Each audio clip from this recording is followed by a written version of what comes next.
ഇന്ന് ഡിസംബർ 1 ഗുരുവായൂർ ഏകാദശി ദിവസമാണ്. പക്ഷെ ഞാനിപ്പോൾ ഉള്ളത് നമ്മുടെ അനന്തപുരിയുടെ സ്വന്തം ഗുരുവായൂരായ നെയ്യാറ്റിൻകര ശ്രീകൃഷ്ണസ്വാമി ക്ഷേത്രത്തിലാണ്.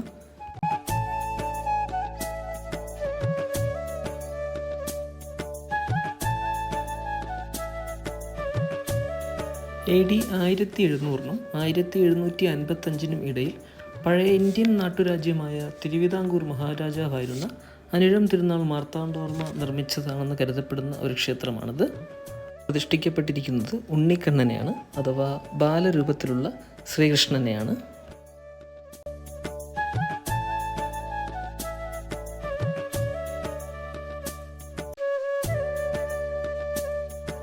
ഏകാദശി ദിവസമായതുകൊണ്ട് ഇന്ന് നല്ല രീതിയിൽ തിരക്കുണ്ടായിരുന്നൊരു ദിവസം കൂടിയാണ്.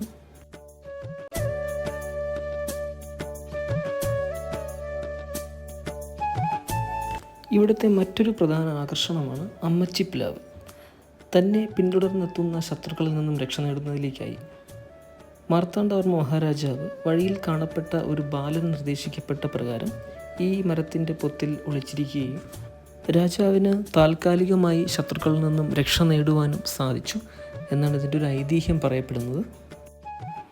നെയ്യാറിൻ കരയുടെ തീരത്തുള്ള, അല്ലെങ്കിൽ നെയ്യാറിൻ്റെ മൃദുസ്പർശം തഴുകി ഒഴുകുന്നൊരു പുണ്യഭൂമിയിലാണ് ഈ ക്ഷേത്രം നിലകൊള്ളുന്നത്.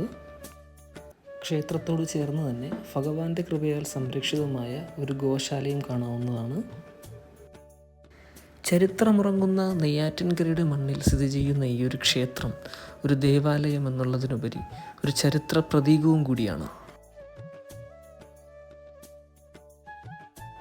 പരമ്പരാഗത കേരള വാസ്തുവിദ്യയിൽ നിർമ്മിച്ചിരിക്കുന്ന ഒരു ക്ഷേത്രമായതുകൊണ്ട് തന്നെ മനോഹരവും കലാപരവുമായ വൈവിധ്യ ശില്പങ്ങളാൽ അലങ്കരിക്കപ്പെട്ടിരിക്കുന്നു. അർജുനന് ഗീതോപദേശം നൽകുന്ന ശ്രീകൃഷ്ണൻ, ക്ഷേത്രത്തിൻ്റെ പ്രധാന ഗോപുരം തന്നെ ഭഗവത്ഗീതയുടെ ഈ മനോഹരമായ ഒരു രംഗമാണ് പ്രദർശിപ്പിച്ചിരിക്കുന്നത്.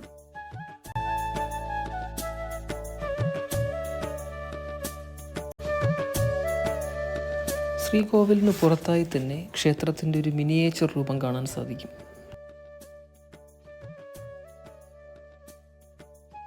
മീനമാസത്തിലാണ് ഉത്സവങ്ങളടക്കമുള്ള വിശേഷ ആചാരങ്ങൾ നടക്കാറ്. ഉണ്ണിക്കണ്ണന് തൃക്കൈ വെണ്ണ അർപ്പിച്ച് മടങ്ങുകയാണ്.